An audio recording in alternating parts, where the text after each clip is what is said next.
তোমার অ্যাজাম্পশনের উপরে ভরসা করা যাবে না। তোমার মনে হয় ওগুলো সব সঠিক না, সেই অনুযায়ী তখন ফাংশনটা হিসাব হবে। তো ওটাই বলবে যে তোমার কিছুই পড়া হয়নি, কিছুই জানো না।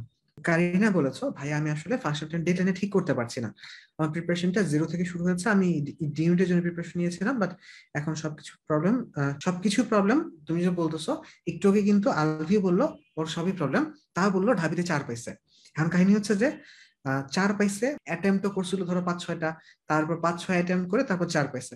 সো তোমার কি মনে হচ্ছে সেটার বেসিসে না প্রিপারেশন নেওয়া উচিত না, কারণ তোমার মনে হয় ওগুলো সব সঠিক না।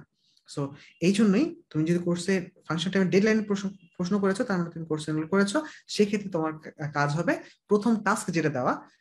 জার্নিতে অনেক কিছু আছে, বাট তোমার জন্য প্রথমে টাস্ক যেটা সে তোমার তোমার ডেটা অ্যানালাইসিস করার জন্য গাইডলাইন্স 1, সেইটা তখন যেটা বলে সেই অনুযায়ী তখন ফাংশনটা হিসাব হবে। হ্যাঁ, সো তোমার প্রথমে অ্যাজাম্পশন অনুযায়ী না, তোমার অ্যাজাম্পশনের উপরে ভরসা করা যাবে না, কারণ তোমার অ্যাসাম্পশন তো ওটাই বলবে যে তোমার কিছুই পড়া হয়নি, কিছুই জানো না।